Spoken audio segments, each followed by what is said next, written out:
Good morning. This is Omni View, Episode 3, Balanced News Perspectives.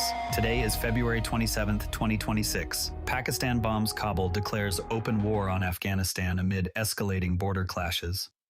We'll cover what happened, how different viewpoints frame it, so you can decide for yourself. First, here are the top stories of the day. Pakistan launches airstrikes on Afghanistan, declares open war. Pakistani forces conducted airstrikes on military targets in Kabul and other Afghan provinces following cross-border attacks, with both sides reporting heavy casualties but providing conflicting figures. Pakistan's information minister claimed 133 Afghan Taliban fighters were killed and over 200 injured, while reporting minimal Pakistani losses. The UK expressed deep concern over the escalation and urged de-escalation and dialogue. Across perspectives, outlets frame the conflict as a significant escalation in long-standing border tensions, with some viewing Pakistan's actions as a defensive response to Afghan aggression, while others highlight the humanitarian risks to civilians in both nations. Reports weave in concerns from international observers about the difficulty in verifying casualty numbers due to divergent claims, portraying the situation as a volatile standoff that could draw in regional powers. Coverage naturally contrasts Pakistan's narrative of running out of patience with Afghanistan's reports of retaliatory strikes, underscoring mutual accusations of harboring militants. Question to consider: what independent sources could verify the conflicting casualty reports from both sides? Next, U.S.-Iran nuclear talks end without deal amid war threats. High-stakes talks between the U.S. and Iran over Tehran's nuclear program concluded without an agreement, though mediators claimed significant progress and planned further discussions next week. Iran stated the U.S. must drop excessive demands for a deal, while tensions rise with U.S. military buildup in the region. No immediate military action was reported, but uncertainty persists about potential U.S. strikes. Across perspectives, coverage portrays the talks as a last-ditch effort to avert war, with some outlets emphasizing Iran's insistence on U.S. concessions as a barrier, while others highlight the U.S. position on curbing nuclear enrichment as non-negotiable for regional security. Reports integrate views that gradual progress offers hope, contrasted with skepticism about the talks' viability given historical distrust and recent escalations. The narrative flows between optimism from mediators and warnings of catastrophic consequences if diplomacy fails. Question to consider: how reliable are claims of significant progress without a deal? Meanwhile, Green Party wins UK by-election, major blow to Labour. The Green Party secured a historic victory in the Gorton and Denton by-election, with Hannah Spencer elected as their first MP in Northern England, pushing Labour into third place behind Reform UK.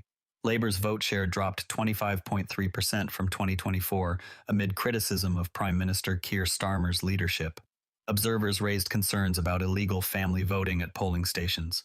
Across perspectives, media outlets depict the result as a seismic shift in UK politics, with some framing it as a rejection of Labour's centrist approach and a boost for progressive voices, while others see it as evidence of voter fragmentation benefiting right-wing parties like Reform. Coverage naturally contrasts Labour critics blaming Starmer personally with Green sources predicting their rise as a lasting force, highlighting accusations of underhand tactics across parties that could erode trust in elections.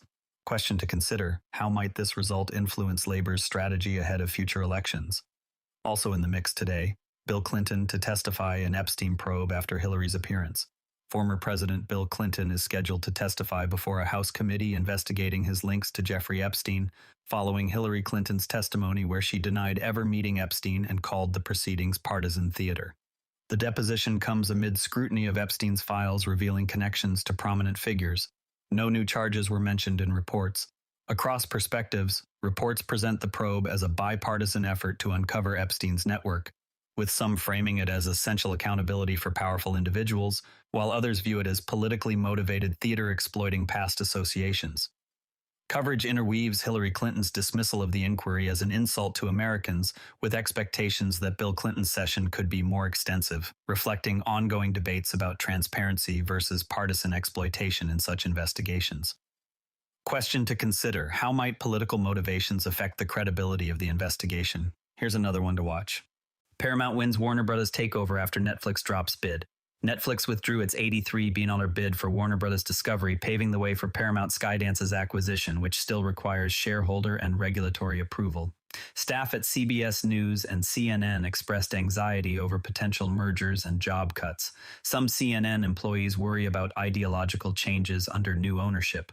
Across perspectives, outlets describe the deal as a major consolidation in media, with some seeing it as a strategic win for Paramount amid streaming competition, while others focus on employee fears of layoffs and content shifts under Trump-friendly leadership. Reports blend optimism about strengthened news operations with concerns from workers about programming changes, naturally highlighting the tension between business efficiency and journalistic independence. Question to consider: how might this merger affect media diversity and job security? Now, a quick scan of the world headlines. And one more story worth your attention. Russia and Ukraine agree local ceasefire for nuclear plant repairs. Russia and Ukraine agreed to a local ceasefire to allow repairs at Europe's largest nuclear plant, which relies on external power to cool nuclear material and prevent accidents. The plant's condition remains uncertain amid ongoing conflict. The European Commission provisionally applied the Mercosur trade deal despite parliamentary concerns.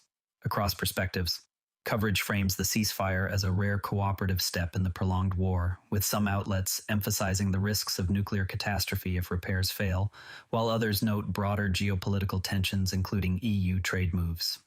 Reports integrate Ukrainian reliance on the plant's stability with Russian control, portraying it as a fragile humanitarian truce amid accusations of infrastructure targeting.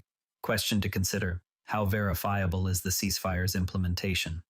Next, Cuba vows defense after deadly boat attack from U.S.-Cuban border guards killed 4 gunmen on a U.S.-registered speedboat that attacked a patrol, injuring 6 others. Cuba labeled it terrorist aggression and vowed to defend itself. Associates claimed the attackers aimed to destabilize the government. Across perspectives, reports depict the incident as escalating U.S.-Cuba tensions, with some viewing it as exile extremism, while others see Cuba's response as firm sovereignty defense. Coverage contrasts Cuban claims of mercenary plots with details of the attackers' anti-government intent. Question to consider: what evidence links the attackers to destabilization efforts? That's Omni View. For full source links and more context, open today's written briefing on the Omni View summaries page. As always, compare outlets, look for primary documents, and separate what's known from what's assumed. Without taking the dive, we went on vacation. We had a nice time. But doomsday